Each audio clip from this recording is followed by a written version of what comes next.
बहुत पुराने ज़माने की बात है। एक इलाका था जिसे लोग सदूम और उसके आसपास की बस्तियों के नाम से जानते थे। यह बस्तियां बहुत उपजाऊ और हरी भरी थी।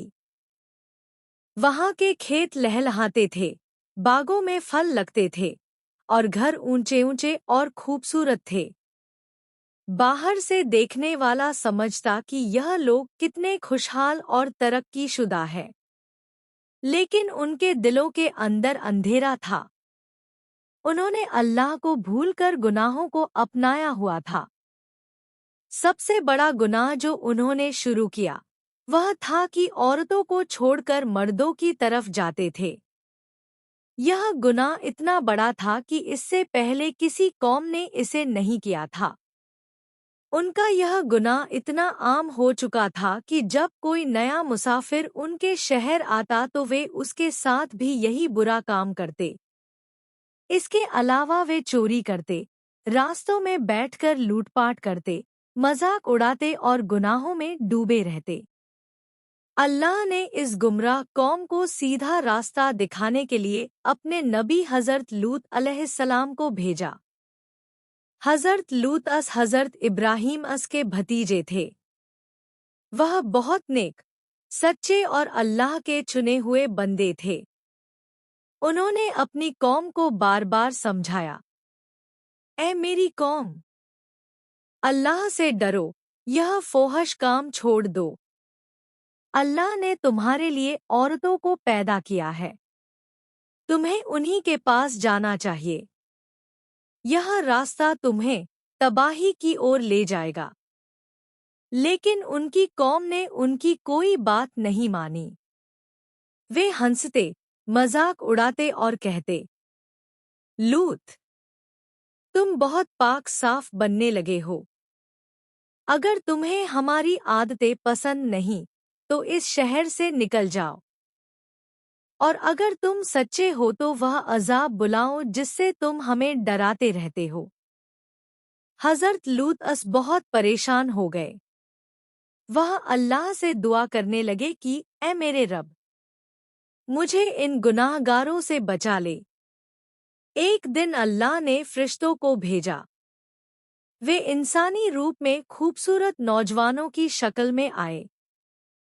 पहले वे हज़रत इब्राहीम के पास गए और बताया कि वे लूत की कौम को तबाह करने आए हैं।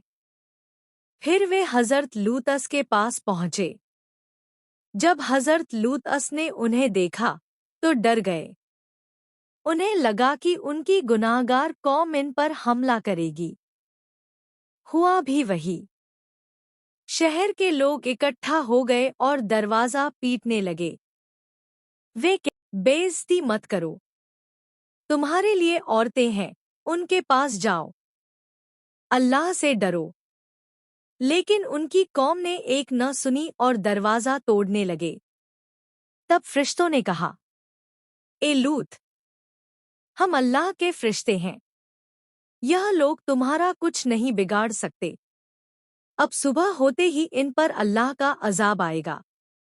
तुम अपने ईमान वाले घरवालों को लेकर रातों रात निकल जाओ। तुम्हारी बीवी पीछे रह जाएगी, क्योंकि वह गुनाहगारों का साथ देती थी। हज़रत लूत अपने घरवालों के साथ रात को निकल गए। उन्हें अल्लाह की तरफ से हिदायत दी गई थी, पीछे मत देखना।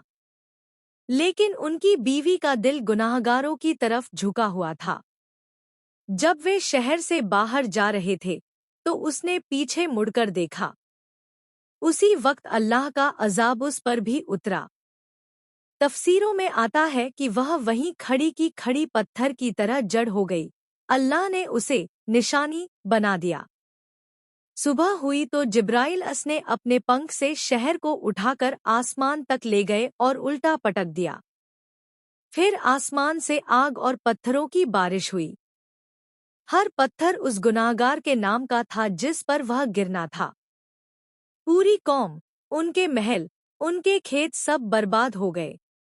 जहाँ जीवन और हरियाली थी वहाँ वीरानी छा गई। आज भी वह जगह, जिसे मौत का सागर, डेड सी कहते हैं, उसी अजाब की गवाही देती है। वहां कुछ भी जिंदा नहीं रह सकता।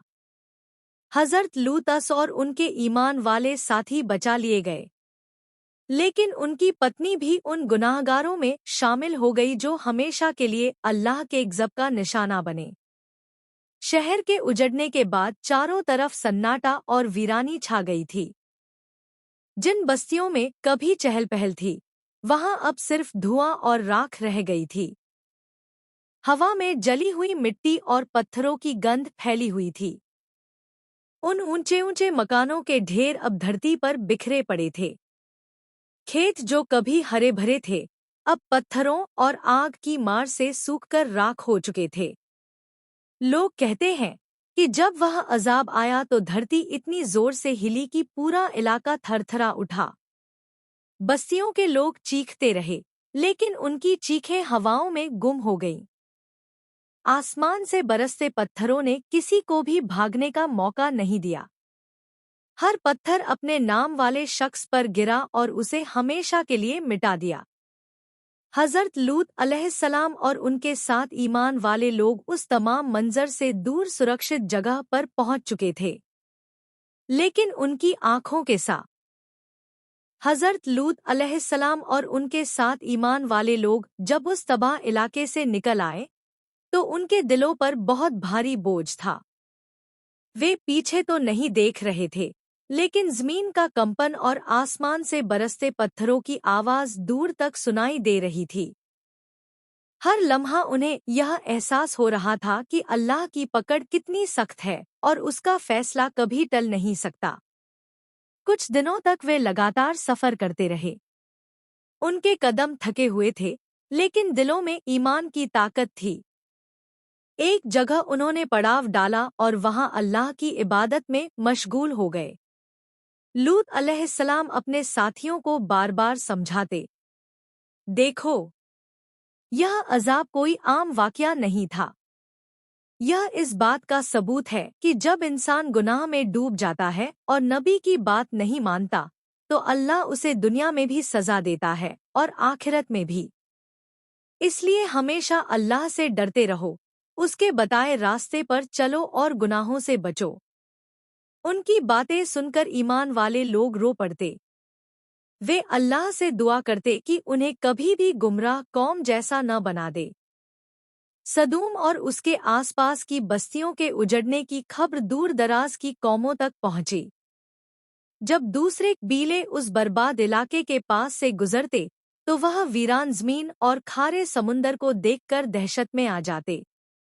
लोग आपस में कहते, यह वही जगह है जहां एक बाग बगीचे वाले शहर थे, लेकिन गुनाहों ने इन्हें बर्बाद कर दिया। सचमुच अल्लाह की पकड़ से कोई नहीं बच सकता। यह खबर लोगों के लिए एक नसीहत बन गई। लेकिन अफसोस, वक्त के साथ कई कौमें फिर गुनाह की राह पर चली गईं। अल्लाह हर दौर में अपने नबी भेजता रहा ताकि लोग सबक लें और सीधी राह पर लौट आए।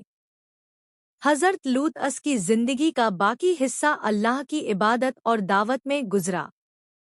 उन्होंने अपने रब से मांगा कि उनकी उम्मत कभी भी गुमराह न हो। वे अपने भतीजे हज़रत इब्राहीम से भी मिलते रहते और दोनों अल्लाह के काम में एक दूसरे की मदद करते। उनकी कहानी बाद की कौमों के लिए हमेशा एक चेतावनी बन गई।